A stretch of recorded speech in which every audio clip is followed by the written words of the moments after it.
I'm Jasper Mayor Terry Seitz, and we are delighted to have you with us as we discuss creating a resilient downtown as part of our community conversation series. The series of conversations began in 2012 as we worked with various entities in the county, worked together to submit an application of interest in the community conversation series through Ball State. And Ball State granted us that permission. We moved those from Jasper, Huntingburg, and Ferdinand, breakfast, lunch, dinner, and subsequently Dr. Alan Johnson, Vincennes University Jasper Center, has been really, along with the Jasper Chamber of Commerce, the key guiding lights into doing these on a regular basis, twice a year if possible.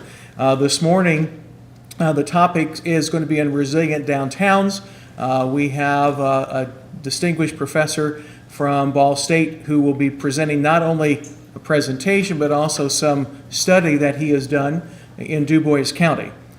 So we are looking forward to that. We will hear from him very shortly, and then we will have a lunch break. I'll kind of let him determine how we have any regatherings or regroupings as far as groups or work groups as he takes on the task of delivering information to us today. I would like to thank our sponsors for this particular event.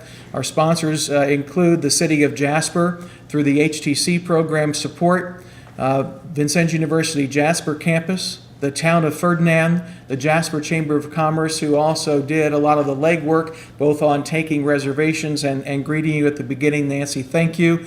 And also Bingham Greenbaum Dahl. We are very grateful for their support in bringing down our guests today and also helping with the defraying the cost of the event. We've talked a lot about Du Bois County as having a significant role to play in this region. We truly are a regional county, a county of influence. We are a micropolitan in the economic aspects of things. And actually, I think our strength and our impact is probably greater than some of the state of Indiana's smaller metropolitan areas. That being said, I'm an advocate of never resting on your laurels. What we have done is not always good enough. What needs to be done for tomorrow. And we've taken a enhanced approach, a different approach in looking at our assets in a special way in the last 3 years, getting us to where we are receiving contacts and calls or inquiries about what can we do?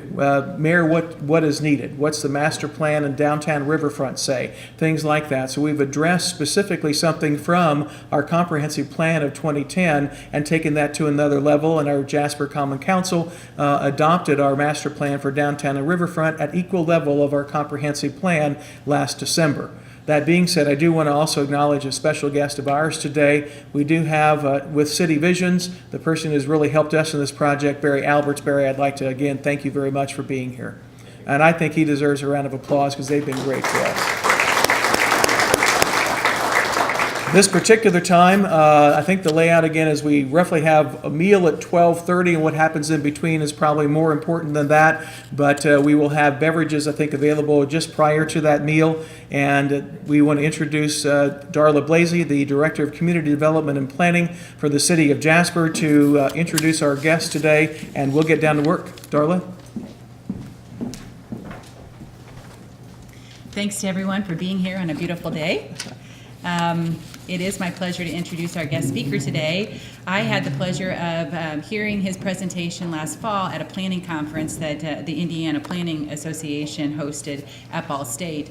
So as soon as he spoke, I went out and I purchased his book at the bookstore and got really excited and came back and talked to Dr. Johnson and a few folks about his presentation. So today we're going to hear from Michael Burayidi, who is a PhD, and he is the Irving Distinguished Professor and Chair of the Department of Urban Planning at Ball State University. He is author and editor of 6 books, including the recently nominated Association of Collegiate Schools of Planning 2014 John Friedman Book Award for his book, Resilient Downtowns, A New Approach to Revitalizing Small and Medium City Downtowns. He has consulted for the U.S. Department of Housing and Urban Development, the Wisconsin Department of Transportation, and numerous local governments and nonprofit organizations on housing, transportation, and neighborhood redevelopment issues. He is a native of Ghana, but considers Wisconsin his home. So please help me welcome Professor Burayidi.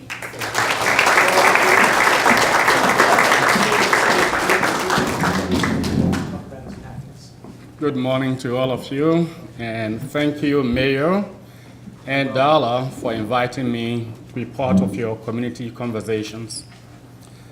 I consider Wisconsin home because I've lived in Oshkosh, Wisconsin, longer than I've lived in any other city, including Ghana. And that is why I consider Wisconsin home. When I was a young kid, I was shipped out to a boarding school, so I never really spent too much time in my village. And from middle school, I went to a different city for high school and to a different location for my studies at a university in Ghana. And having lived in Oshkosh for 15 years, that is the longest I've lived anywhere in the world. And that's why Wisconsin for me is home. Plus, I have kids that now live and work in Wisconsin. Again, thank you for inviting me to participate in this event. Darla gave me as my charge a discussion of the creation of resilient downtowns, which is based on the book I recently published on downtowns and how to revitalize downtowns. And so the way I like to proceed today is to look at how you revitalize downtowns. That is, what process is typically followed in revitalizing downtowns. Then I want to discuss the strategies that have been found to be successful in revitalizing downtowns. And once you have implemented your strategy, you want to know if the strategies are working. So how do you determine if your strategies are working? And I like to end by looking at the data for Ferdinand, Jasper, and Huntingburg. We've been working on the data for the last couple of months, and I have some information to share with you. And keep in mind that this is based on statistical data. This is my first time in Jasper, so I'm not going to pretend to know the city more than you do. I'm not going to offer any suggestions or strategies. What I would do is to provide guidelines of of the principles that have governed the redevelopment of downtowns, and then you can figure out how to apply them to Jasper, Huntingburg, or Ferdinand. When we talk about downtown revitalization, the conventional approach that typically comes to mind is the National Main Street 4-point approach.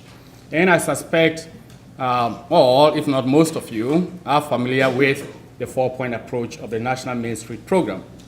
This approach advocates the use of organization, promotion, design, and economic restructuring to bring Main Street back to health. The approach has been successful in many respects and has resulted in the reinvestment of billions of dollars on Main Street across the US. However, it began in 1980. However, it also has its problems.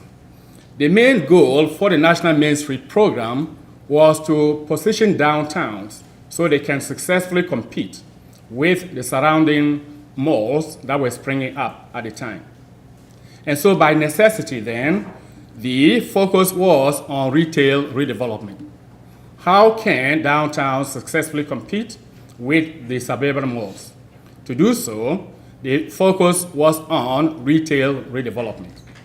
And because of that, the program did not address the robust issues that were affecting downtowns, among which were parking issues. I'm sure you may have heard from your residents that there isn't sufficient parking. You can never provide sufficient parking downtown, although this is usually a mirage, not a reality. The parking has been a consistent issue for downtowns. Housing has been an issue for downtowns, and transportation issues. Most importantly, the National Main Street program focused only on Main Street. So the surrounding neighborhoods that adjoin Main Street and that also were having problems were not an issue that was addressed by the Main Street program. And so, given those shortcomings, I did a study over a period of about 4 years and identified exemplary communities that are doing well in revitalizing their downtowns. And so I selected 14 communities across the U.S. to represent the 5 regions of the country. I visited all of these communities, talked to the downtown managers, talked to the city's leaders to help identify the ingredients that have proven successful in the revitalization of their downtowns. And that is the subject of my book. What I found led me to propose what I call the Enriched Approach to downtown revitalization.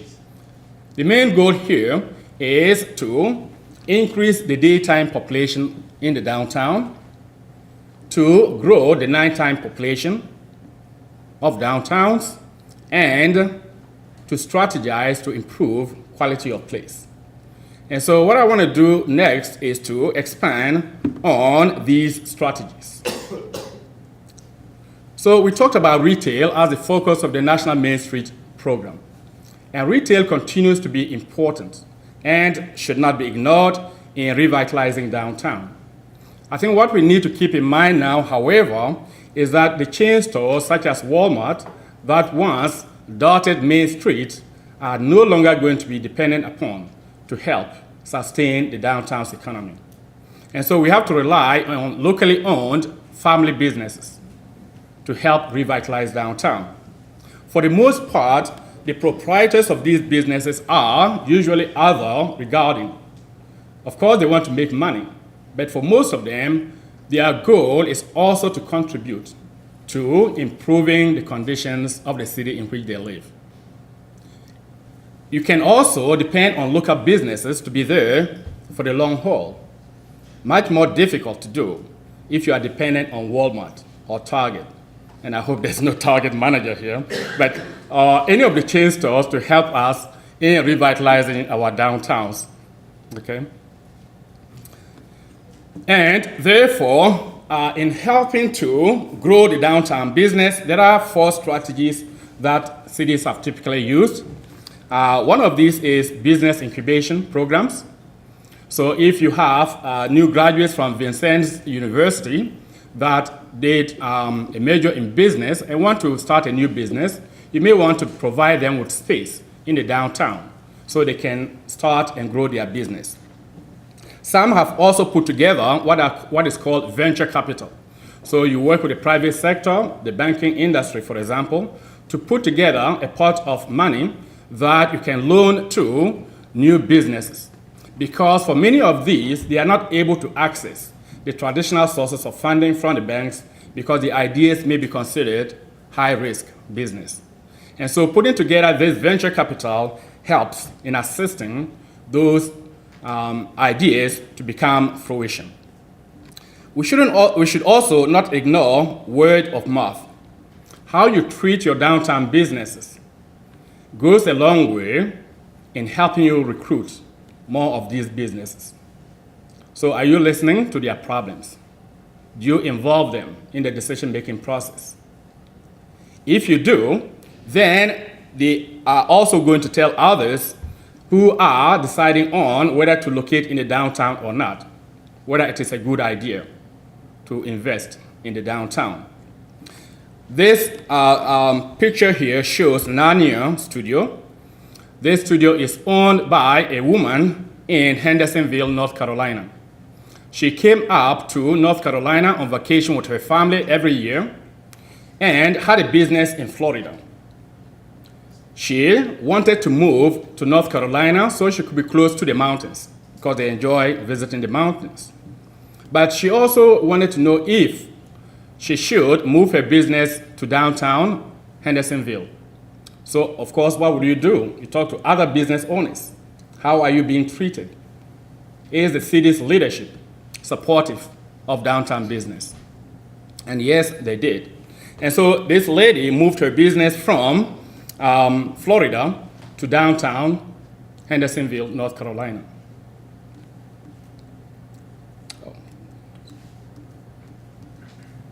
So, in my research of the 14 exemplary communities, what I found is that for a downtown to be healthy, at least 8% of all of the retail businesses in the city or community should be located in the downtown. 8%.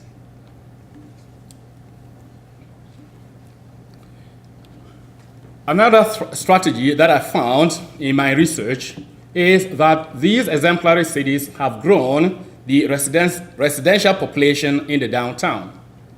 There are a number of trends that now favor downtown living, including the growing population of retiring baby boomers, young professionals, shrinking household sizes, and all of these demographics have the option of living in downtown.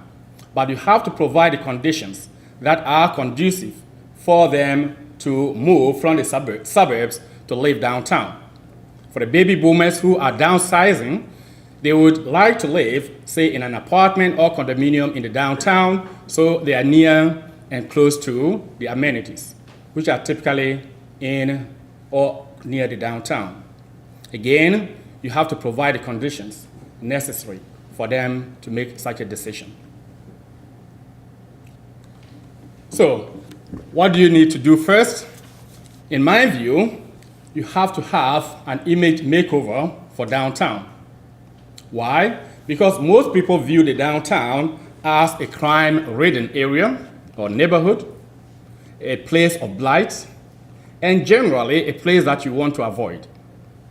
So I was driving to Florida one time, and I saw on the highway a billboard that advertised a downtown. It says, "This is the best downtown in Florida." So I was curious. I exited to go to the downtown to see for myself. Then I stopped at the nearest gas station, rolled down my window, and asked the person pumping gas, "I'm going to your downtown. What do you know about the downtown?" What do you suppose they told me? "Don't go there. There's nothing happening in the downtown." There's lots of crime there. So it's a place you want to avoid. This is a resident of the city, and that is his impression of the downtown. So this person is not likely to want to go downtown to shop or go to live in the downtown. And if he's expressing that opinion to a stranger, how does that make the stranger feel? So I really didn't go to the downtown. I stopped right there. I didn't. Because the city's residents must have a positive image of the downtown so others can live in the downtown. And so the first thing you want to do, if you want to increase the residential population in the downtown, is to create a positive image for the downtown. Now, this has to be more than just a slogan. You have to provide evidence that indeed the downtown is improving, that the conditions in the downtown merit somebody going to the downtown, either to live or to shop. And so what some cities have done in my research is that they publish the crime rates of the downtown and compare the crime rates in the downtown to the rest of the neighborhoods in the city. This is a way to show that the downtown is as safe, if not safer, than other neighborhoods in the city. Of course, if the downtown crime rates are higher, then you don't want to publish those data. But if you are doing a great job with your downtown and have decreased the crime rates, by all means, showcase what is happening in the downtown. In Wilmington, Delaware, they also have what is called a vacant property registration ordinance. In some communities, this may be controversial. And so if your property is vacant for 30 days, you have to register it with the city of Wilmington. And for any additional days that it remains vacant, you are assigned a point up to a given number, and then you are fined by the city. So the longer your property remains vacant, the more you pay for leaving it vacant. They also have a public nuisance properties ordinance. So if there is a police call to your property, you are assigned a point. If there are students that are getting drunk and misbehaving, resulting in a police call, you are assigned a point. And so these points accumulate up to a given number, and then you are fined by the city as well. Eventually, if you reach some capped number of points, if you are a business, then your permit is revoked. If it's rental property, the city may close down your property or prevent you from renting it out. So there are penalties for keeping your property vacant or for having a nuisance property. Other cities have what they call downtown ambassadors. And so these volunteers go about the city, they roam the city, and identify quality of life crimes before they happen. And some have cameras that are positioned at vantage points in the downtown. And they are monitored by the police from their office so that, again, they help to identify crime before it happens. All of this is to help create a better quality place in the downtown. So you need to change the image of the downtown for residents and for outsiders if you intend to grow the downtown population. Nobody would like to live in a downtown that has high crime rates. So let's assume then that you have created a positive image. What comes next? You then have to do a housing market assessment to identify the housing deficit. What type of housing is needed in the downtown? Is it live-work units? Do you have to provide more condominiums, single-family housing, infill development? The market assessment will help you to determine the type of housing that you should provide. It is also important to revisit your regulations. What are the type of regulations you have for the downtown? In Santa Barbara, for example, what they did is to decouple parking from residential development. So if the requirement is that you provide 2 parking spaces for every bedroom in the housing unit, Santa Barbara said, well, we don't want to relate parking to residential development. And so they built a parking ramp in the downtown that is used by all businesses. So you don't have to provide parking right where the business is. And because of that, they are helping to grow the residential units that are being built in downtown Santa Barbara. There is also the upstairs program, and in Chico, California, they have density bonuses and deferral of impact fees for developers who choose to build in the downtown. So these are some of the strategies that cities are using to grow the downtown residential population. This picture here shows an infill development in Santa Barbara. The owner of this property lived in the suburbs with his wife and 2 kids. The kids grew up, went to college, and left home. So he decided to move to downtown Santa Barbara and live in the downtown. To do so, he decided to add on to his property, that this property fronts Main Street in Santa Barbara. And so, of course, he has to apply for a permit from the city to be able to do that. When he applied for the permit, the city told him that he had to have a noise abatement for the building to control the noise that will be emanating from the building. And he also has to have 2 parking spaces in the building. So here he has to provide 2 parking spaces, which was impossible for him to do. And so he argued with the city saying, well, I have tandem parking. So you can park in the front, the second car will park behind the first car in the garage. The city said, no, you have to provide 2 parking spaces, very rigid. And there were several other regulations that they imposed on him, which, is not personal, but that's simply the regulations governing development in downtown Santa Barbara. And eventually, this guy had to pay an attorney to get him through the hoops, pay $10,000 to get a permit from the city so he can add on to the building that he already owned. Some cities are also using underutilized property to remodel for residential living in the downtown. To the right is a Shipley Loft. It's a former Sears building that now was vacant, and so the mayor worked with the developers to repurpose this for artist lofts. So the artists now live on the top floors, and the ground floor is used for the display of their work. To the left is a school building that was no longer being used and has been repurposed into an elderly housing apartment. So the research I did led me to the conclusion that if you want to have a healthy downtown, about 5% of all of the housing units in the city should be located in the downtown. 5% of all housing units should be located in the downtown, and about the same proportion of residents in the city should live in the downtown. So about 4.6%, or roughly 5% of all residents should be in the downtown. The third approach that some cities have used is to attract new immigrants to help repopulate the downtown. And we know that recent immigrants are usually of lower income and cannot afford the housing that is in the suburbs. They are also first-time home buyers and would typically look for low-cost housing, which in small and medium-sized cities is either in the downtown or near downtown neighborhoods. They can, of course, be renters as well.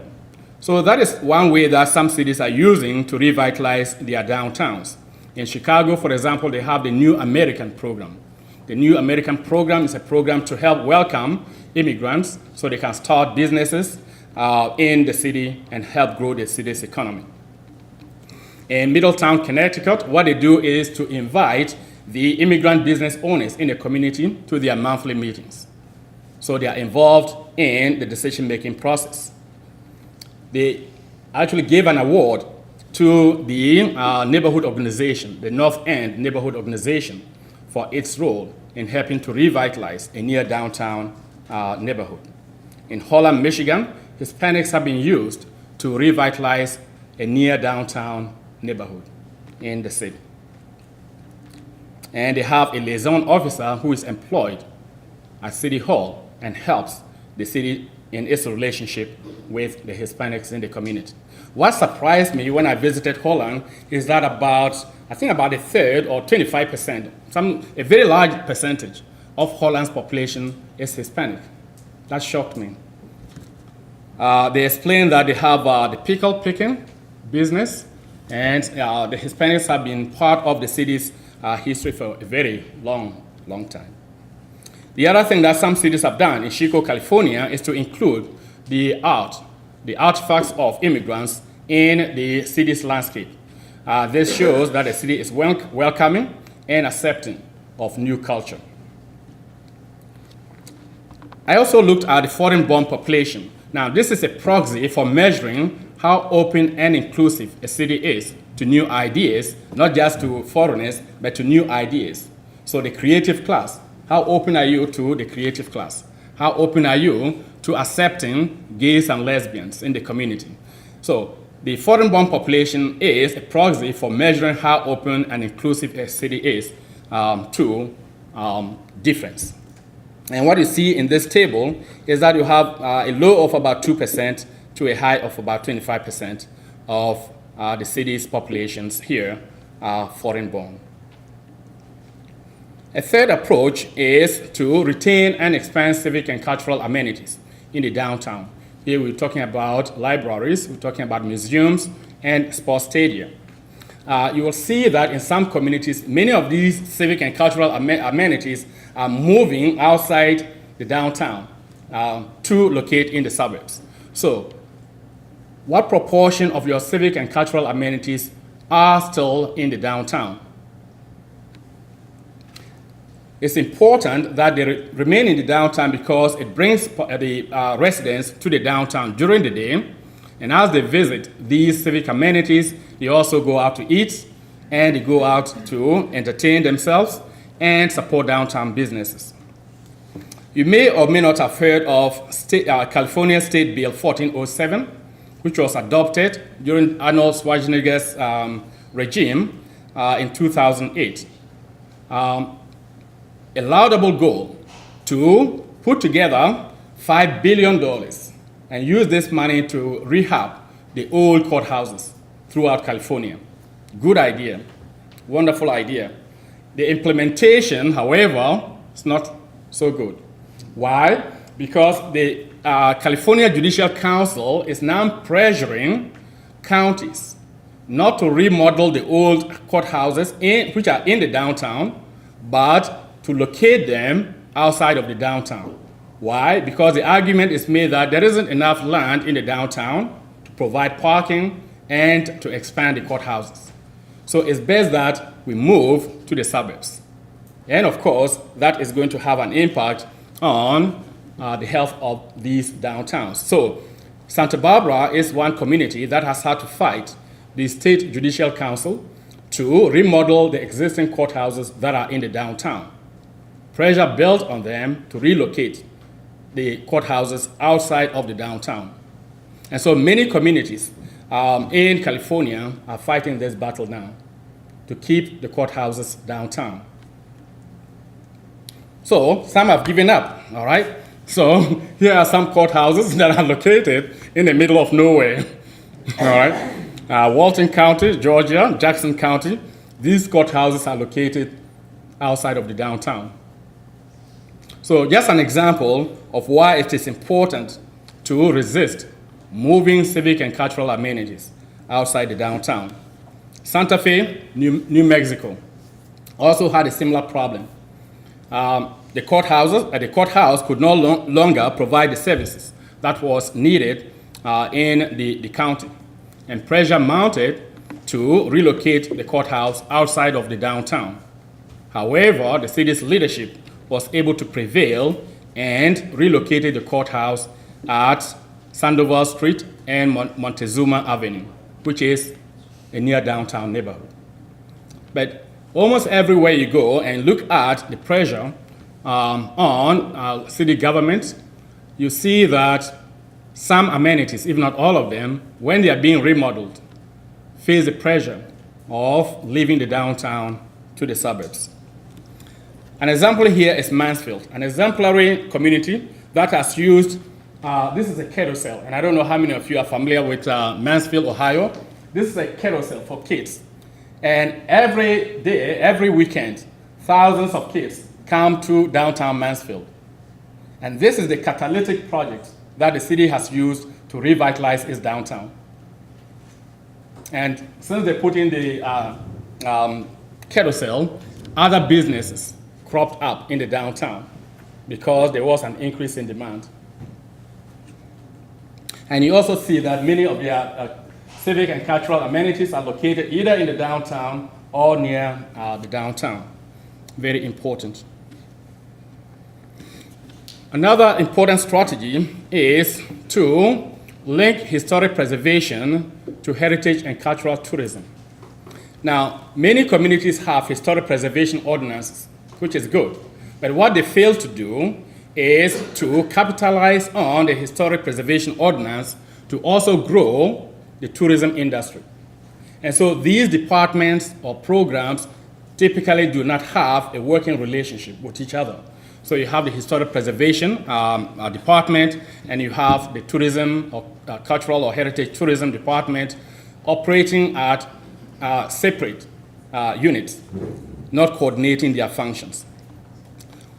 But it's important to realize that you can use the heritage of your community to benefit the economy as well. So first, you adopt a historic preservation ordinance, and some communities have also created historic preservation foundations. And the purpose of these foundations is to provide assistance to historic property owners to decrease the cost of complying with the historic ordinance. So it's more like a subsidy program for helping historic preservation, property owners. And once you have your historic preservation ordinance in place, you have preserved your heritage, you are then in a position to share your heritage with the rest of the world and to make money doing so. And so this program makes a good case for investing money in historic property. Why? Because you are able to draw people to your community and grow the tourism industry. And so our city leaders are able to provide justification of why public funds should be spent to preserve the city's heritage. Quality is important, and the intrinsic value are all good. But for most residents, they want to see that there is an economic benefit as well. And using heritage tourism to promote the heritage of your resources to promote tourism will help justify spending public funds on site properties. Two examples I'm showing here to the right is Santa Fe, which has one of the strictest historic preservation ordinances in the country, requiring that all downtown properties be of the adobe style. And because of that, they are able to draw people to the downtown who are curious to see what kind of architecture exists in the downtown. To the left is the Little White Schoolhouse. This is in downtown Ripon. And this is the birthplace of the National Republican Party. And so it draws people to downtown Ripon who want to learn about the formation of the Republican Party. There is another place in Michigan that claims the same status. So there's a battle going on. But Ripon has a building, Michigan doesn't. So they say, oh, well, we have a building. This is where the first Republican Party was formed, and we have the documents to show that. Well, Michigan doesn't have anything other than the empty ground. So anyway, and the Republican Party is actually assisting the city now to build a hotel near this schoolhouse so they can showcase the history of the development of the Republican Party. And Santa Barbara is one community that has benefited greatly from heritage tourism. Thousands of people come through the downtown, the city and the county, spending thousands and millions of dollars in the city. So again, if you go back to summarizing what I found about a fifth of all historic property should be in the downtown to make the downtown healthy. Now, 6 is providing quality in the revitalization of the downtown and in the creation of the built environment. Now, you'll see that the National 4-Point Approach also talks about design, but their design, as they see it, is about the aesthetics of the buildings. What I'm referencing here is more of place making, and there are 5 principles that can be used to achieve this place-making goal. One is to have a clearly defined boundary, to have a gathering place in the downtown. That also is a point of arrival for the city. The downtown has to be accessible, should provide a sense of place, and should be a mixed-use destination. I'm going to explain shortly what I mean here. The downtown should have a recognizable boundary. Why? Because in many cases, you want to have gateways to the downtown. So when people are coming to the downtown, they know they've arrived in the downtown with the signs that are displayed for visitors to the downtown. It is also important because it helps in the branding of the different districts in the downtown. And what Lafayette has done is to create 3 distinct districts for their downtown. In Mansfield, they have 5 distinct districts that are used for branding and marketing purposes. The other reason you need to have a well-defined downtown is that you are able to assess the impact of your strategies, whether they are working or not. If you don't have a clearly defined boundary, you won't know how to assess the impact of your strategies, because the boundaries then are amorphous and not transparent. It's also important to have a point of arrival. How do you know you have arrived in Jasper? Well, you know you've arrived in Jasper when you are at the courthouse. right? That is the point of arrival. And for some cities, it is the public square. So Rodney Square in Wilmington, Chico Square in Chico, California. So these are usually public squares that are located in the downtown.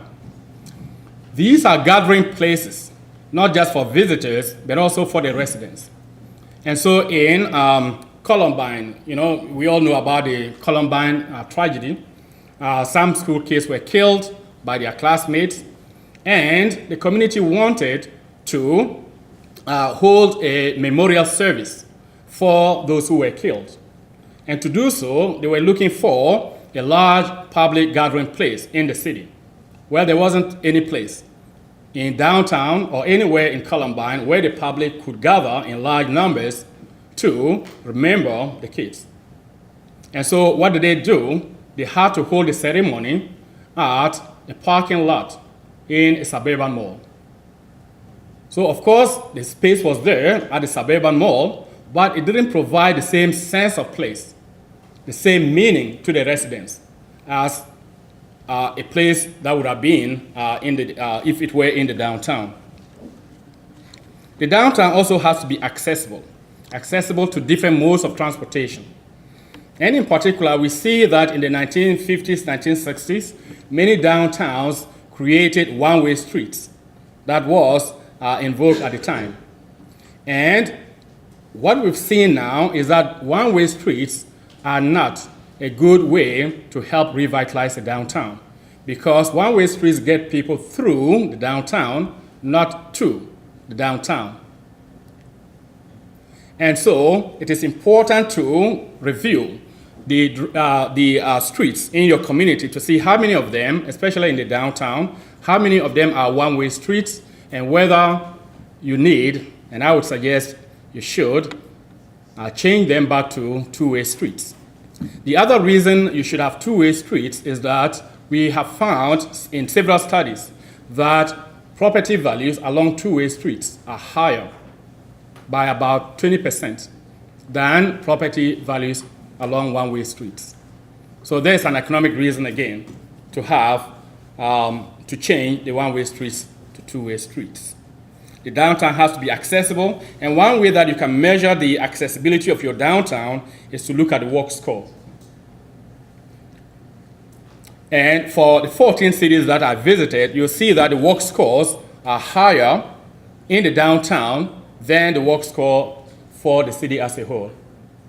And for some of them, the walk score is twice as high as that for the city as a whole. So how accessible is your downtown? What is your walk score? The downtown should have a sense of place. So you know you are in the downtown by some feature that distinguishes the downtown from the other neighborhoods in the city. To the left of you is Nacogdoches, Texas. When you are in downtown Nacogdoches, you know you are in the downtown when you are on the red brick pavement.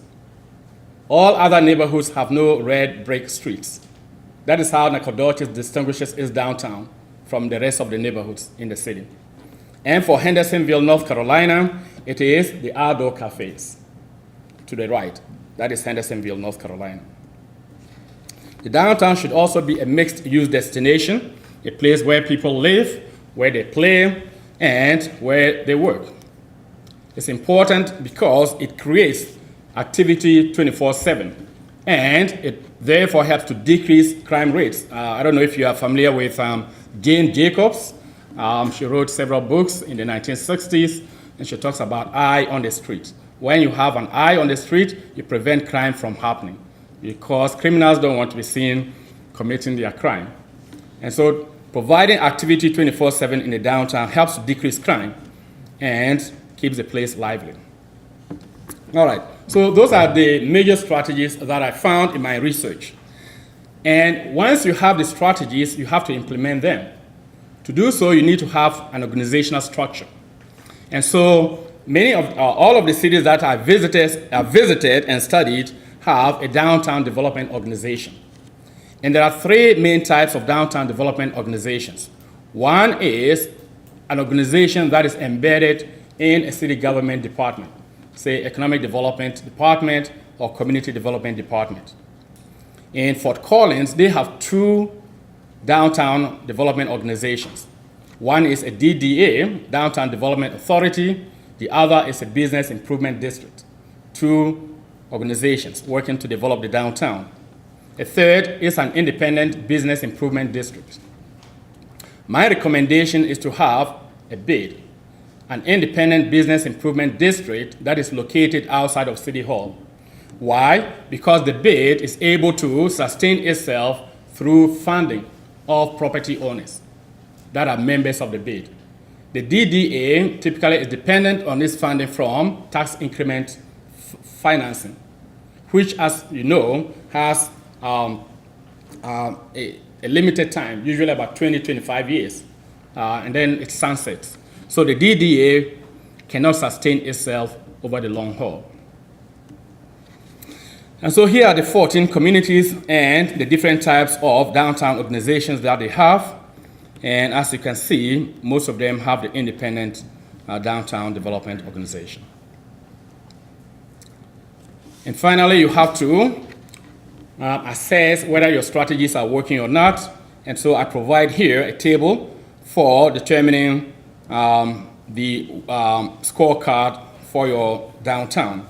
And here you're looking at the proportion of retail businesses that are located in the downtown, the proportion of the city's population that live in the downtown, the housing units that are located in the downtown, and so on. All right, so we want next to ground the research in Ferdinand, Jasper, and Huntingburg. So over the last couple of months, Darla asked us to do some analysis for the three communities to see how you fare in comparison to others around the country. And so working with her, we were able to demarcate the downtowns for the three cities. And this is what we found. You may disagree with her. The research is provided in the folders. Right. I think part of it is in the folders with you. So what I did is to use some of that data in the presentation that I'm giving here. So here's what we found. Retail business. You will see that all three towns surpass the 8% requirement. In Jasper, 16% of retail businesses are located in the downtown. In Ferdinand, it's 10%, and for Huntingburg, it's 25%.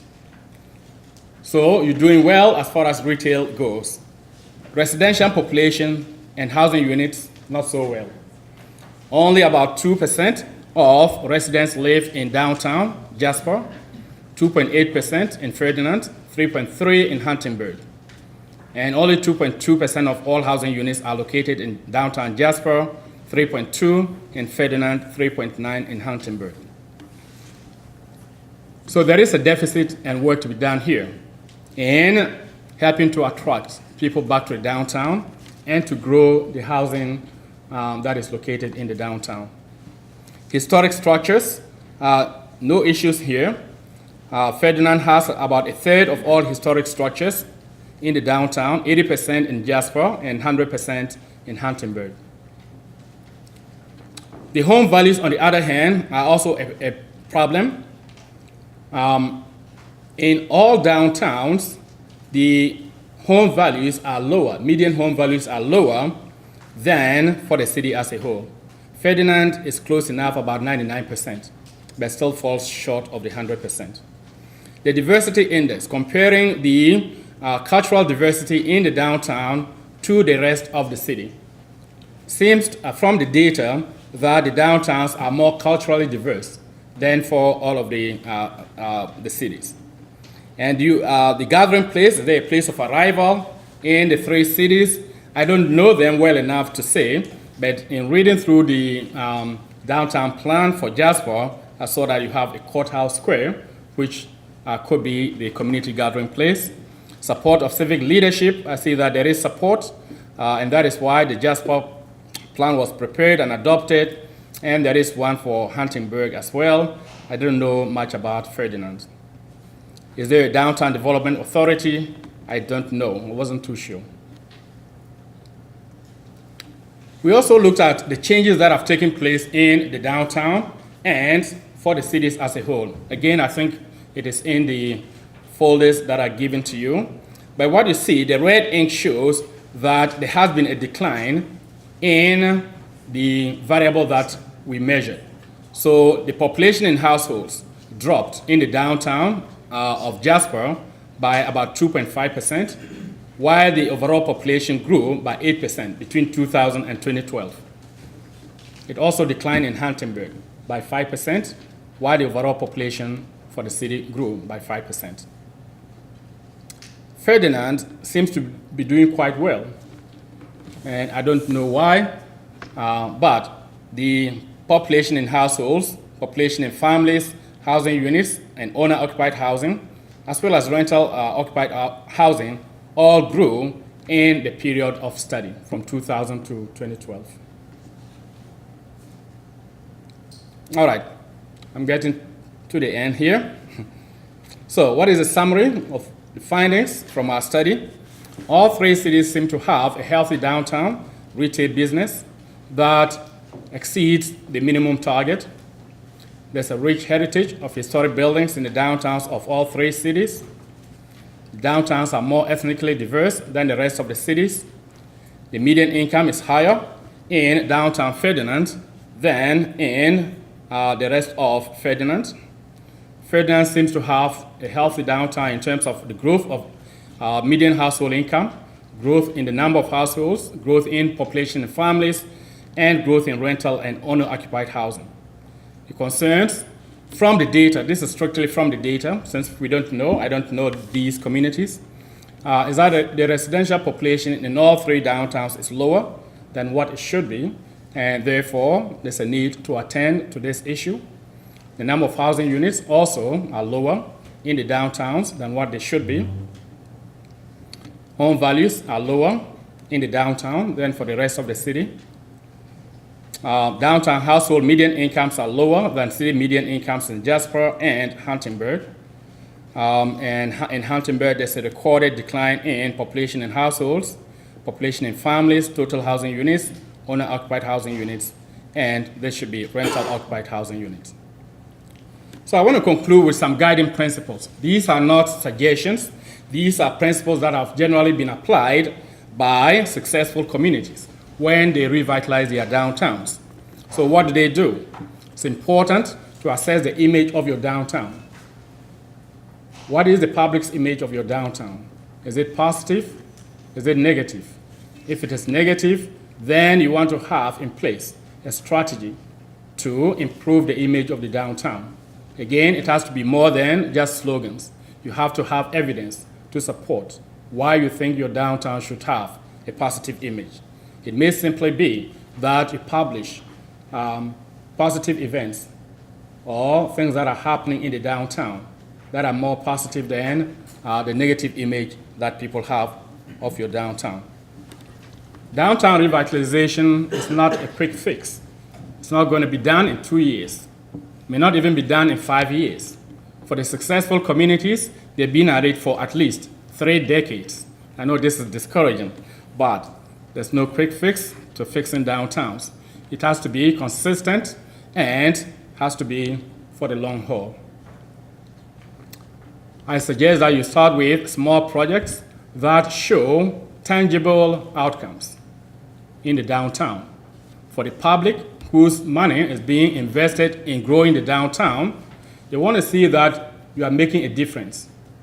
And visually, if you can show that the money that is being spent to revitalize the downtown is making a difference, that will help you to continue to sell, spending money in the downtown. And many cities usually begin with streetscaping projects, either narrowing the main artery going through the downtown, widening the sidewalks, providing landscaping, and also providing assistance so downtown property owners can improve the facades of their buildings. It's also important to identify, if you can, a project that can provide a catalyst for the redevelopment of the downtown. As I indicated earlier, in Mansfield, they have the carousel, which was a catalytic project that help to revamp redevelopment of the downtown. So what is your catalytic project? Can you identify one project that can have spin-off effects on the rest of the downtown? Also, projects that have the backing of the public, private, and civil society organizations have the greatest likelihood of being successful. So wherever you are intent on redeveloping the downtown, you may want to also recruit the private sector to get on board, recruit neighborhood organizations to get on board, civil society organizations can volunteer labor to assist in the redevelopment of the downtown. And also important is to give quality in the redevelopment of the downtown. So it's important to focus on one project that is done and done well, then to spread your money on several projects and not accomplish a good quality project in the process. And the last word, and I stole this from one of the downtown development plans, quoting Mayor Bill Hadnot of Indianapolis, cities die from the inside and are reborn the same way. And I hope you don't mind borrowing it from your reports. If you want to have a healthy city, you must have a healthy downtown. Thank you for inviting me.